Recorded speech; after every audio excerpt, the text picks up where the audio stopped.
Almost ఒక 3 weeks అవుతుందండి. ఇంకా నాన్ వెజ్ అయితే మనం ప్రిపేర్ చేసుకొని, ఎందుకంటే నవరాత్రుల్లో అంతకుముందు హెల్త్ బాలేదు. ఇంక నవరాత్రులు starting Dasara, Friday, Saturday, Sunday ఇవాళ. ఇంక ఇవాళ అయితే మటన్ తీసుకొద్దాం అనుకున్నాం. కాకపోతే మటన్ మా ఇంట్లో చాలా తక్కువ. సో, ఇంక చికెన్ అయితే ఇంకా ప్రిపేర్ చేశాను. చికెన్ కర్రీ ఇంకెప్పటిలానే మామూలుగానే మీ అందరికీ తెలిసిందే కదా, దాని ప్రాసెస్ అయితే ఏం చెప్పట్లేదు నేను. మాకేంటంటే అల్లం వెల్లుల్లి పేస్ట్ మనం మిక్సీ జార్‌లో వేసుకొని గ్రైండ్ చేసుకొని వేస్తాం. ఇంక చిన్న రోల్ అయితే ఉంది. ఇంకా చిన్న రోల్లో అయితే మా చెల్లయితే అల్లం వెల్లుల్లి పేస్ట్ అయితే నూరింది. సో, ఇంకా అదైతే వేసుకున్నా. అల్లం వెల్లుల్లి పేస్ట్ ఫ్లేవర్ మాత్రం స్మెల్ మామూలుగా లేదు.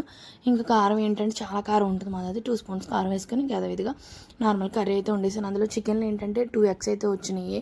అవి స్టార్టింగ్ వేస్తే చితికిపోతాయంట కదా! ఇంక మిడిల్‌లో అయితే వేసి ఉప్పు, కారం వేసేసిన తర్వాత వేస్తాను. కర్రీ అయితే ప్రిపేర్ అయిపోయింది చికెన్ మసాలా ఇగ. ఇంకా మా ఇంట్లో చికెన్ కర్రీ అందరూ తింటారు కానండి, మాకొక బుడంకాయ ఉంది. సో, తనైతే తినదు. ఇంకెవరో కాదండి మన జాను పాప. తన కోసం అయితే ఇంక 2 ఎగ్స్ పగలగొట్టి ఇంకా పొడిలా చేసాను. ఇంకా ఎగ్ తనైతే అది తినేసింది. ఇంకా లాస్ట్‌లో అయితే కర్రీ చూసారు కదా, స్మెల్ పీల్చుతున్నాను నేను. బాగుందబ్బా! ఆల్మోస్ట్ 21 డేస్ తర్వాత తింటున్నాను కదా. సో, ఇంకా మన వీడియో మరి చూసి లైక్ చేయండి, షేర్ చేయండి, సబ్స్క్రైబ్ మాత్రం చేసుకోవడం మర్చిపోవద్దు. అలానే లాంగ్ వీడియో కూడా పోస్ట్ చేస్తాను నేను. లాంగ్ వీడియోని కూడా చూసి అలానే అడగంది అమ్మాయిని పెట్టదంటారు కదా. సో, మన వీడియో మరి సబ్స్క్రైబ్ చేసుకోవడం మాత్రం మర్చిపోవద్దండి please. Thank you for watching. Bye bye. ఇట్లు మీ రమ్య.